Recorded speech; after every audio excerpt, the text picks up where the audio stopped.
Welcome to my life adventures. I'm the one and only Monica the Spirit Queen. I'm a professional psychic medium and a paranormal investigator. My crew and I lurk in the shadows at night, hunting spirits and demons. I do readings, break black magic spells, travel, expose fake psychics, and have clients from around the world.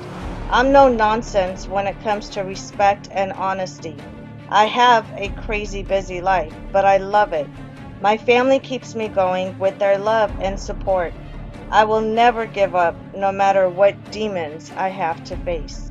Hey guys, welcome back to Monica the Spirit Queen. Yes, behind me is a cat that's eating, so hopefully your attention is on me and not get distracted by the hungry cat behind me. For those of you who are wondering the difference between poltergeist activities and spiritual attacks, I'm going to tell you guys the difference in just a second. But before I jump into this video, I do want to get a couple of things really crystal clear to everybody. Number one, my prices and certain things that I do with my business, including my business hours. I made a little bit of changes on my website, so when you go to my website, you're going to see those changes. For those who say that you never signed a contract with me and that you don't owe me anything, let me tell you guys something. This is something you guys need to clear your cobwebs in your ear so you can hear really crystal clear, okay? Number one, when it comes to where I live in my state, verbal contract is the same thing as recording. So when I say I record, like I tell everybody, even my client, like everybody knows, every time I communicate with my client, have any kind of contact with them, the recording is always on. Okay, it's audio and video, which shows the phone number as well. So you can't say, oh, that wasn't me.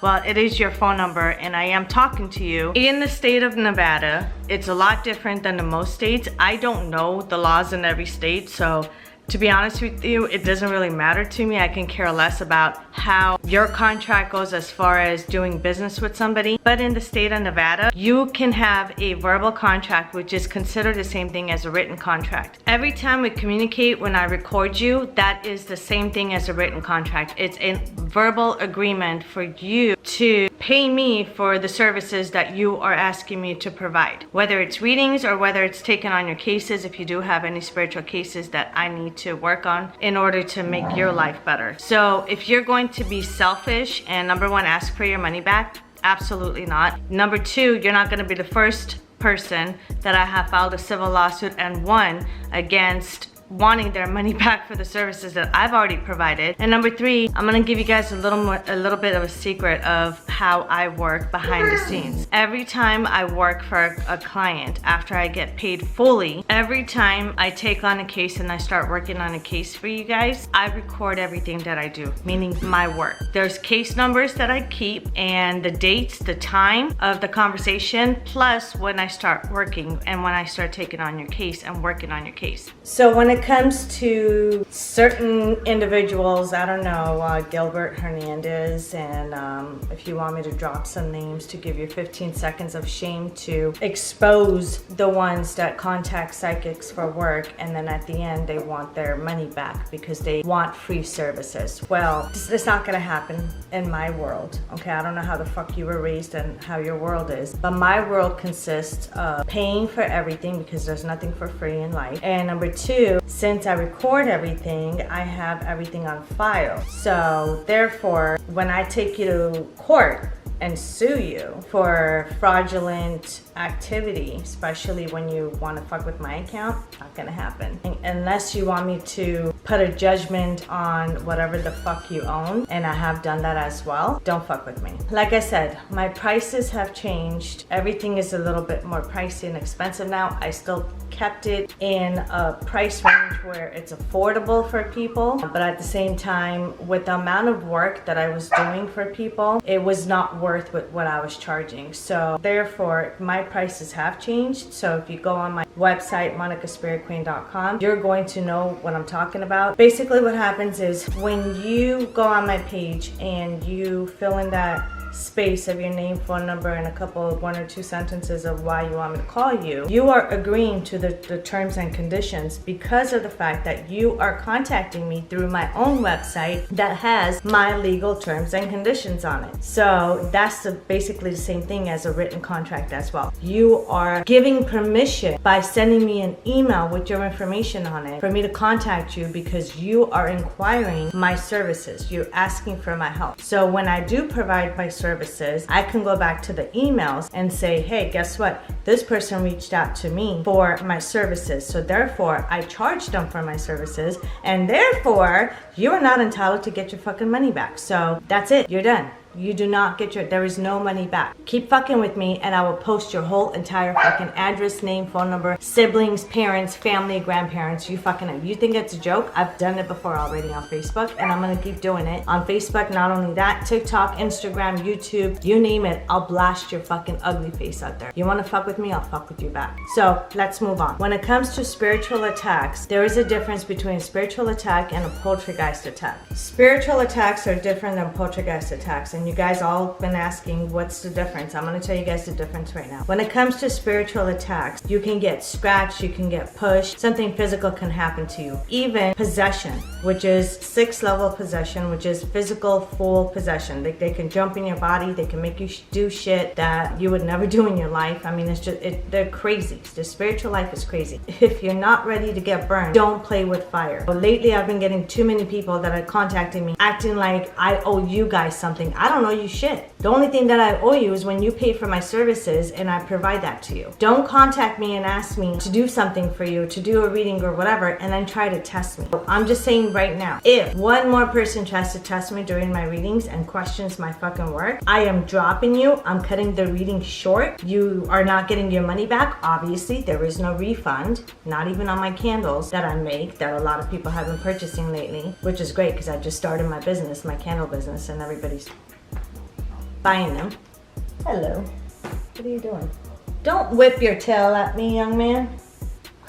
When you guys ask somebody for their services and they take their time, they're provided, be thankful. That's what you could do. You could be thankful. Don't test me, because the next person that fucking tests me, not only will I drop you in a heartbeat and I will fucking not take your case on, or if I'm in the middle of a case, I'm gonna just drop you. Or the fact that being disrespectful, trying to email me, emailing is fine because I can contact you guys back anytime I want. But when it comes to text messages, you are disturbing. The email doesn't disturb me. The text messages and the phone calls. I've already mentioned this to you guys 500 billion fucking times in so many different videos that I've made. 12 p.m. It used to be 11 a.m. Now it's 12 p.m. to 6 p.m. Monday through Friday. Saturday, Sunday, do not contact me. You can email me again, but I'm not going to contact you until Monday or the following business day. Do not contact me on holidays. If I am able to take on your case and remove spirits, unwanted spirits, dark entities, which we call demons, away from you and off of you, what makes you think that I cannot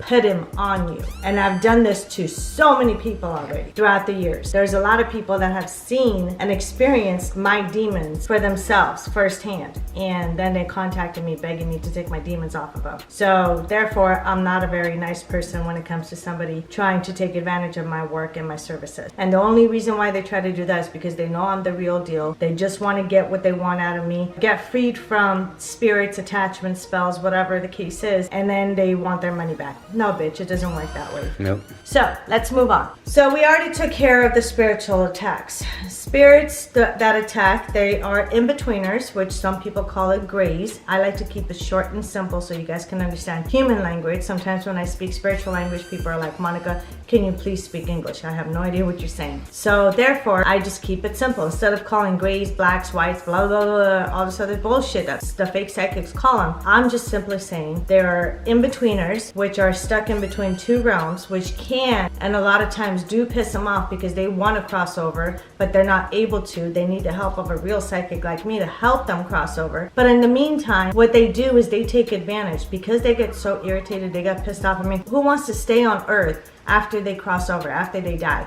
When it's your turn, and you go. Bye-bye. Those who do end up staying here, they're called in-betweeners. And then they're the dark entities, which we call them, I like to personally call them demons. Those can definitely attack you and possess you. When it comes to poltergeist attacks, that's a little bit different. Poltergeist attacks, they can physically attack you, but they like to scare you a lot more than just a physical touch. They will make things levitate in front of you. Now, anybody that's normal, that's never experienced that, you guys have only seen it in shows, on TV, in movies, or things like that. Of course, you're gonna get freaked out, and the more you get scared, the stronger the poltergeist activities will become. Just like the stronger the spiritual activities, the attacks. When you experience these type of activities, the difference is with the poltergeist and the spiritual attacks, why you get attacked in both different ways. I'm going to tell you guys real quick. So when it comes to poltergeist activity, most likely you went to a haunted place. It's not just the place, it's the land itself that's haunted. You create this energy around you that you're not even aware of, because you are in the space of the beings that are in the other realm, the spiritual realm. So therefore you piss them off, and then they're going to attack you no matter what. They're going to levitate shit, they're going to piss you off, they're going to do all kinds of stuff. They'll break stuff in front of you, they'll throw things around you. Heck, I've seen people get thrown into a wall before when I was doing my investigations, trying to take on a case, help out, and all this other stuff. Like, I've been doing this for almost 17 years with the public, and there's not a goddamn thing that I haven't seen in all these years that I've been working. When it comes to the spiritual attacks,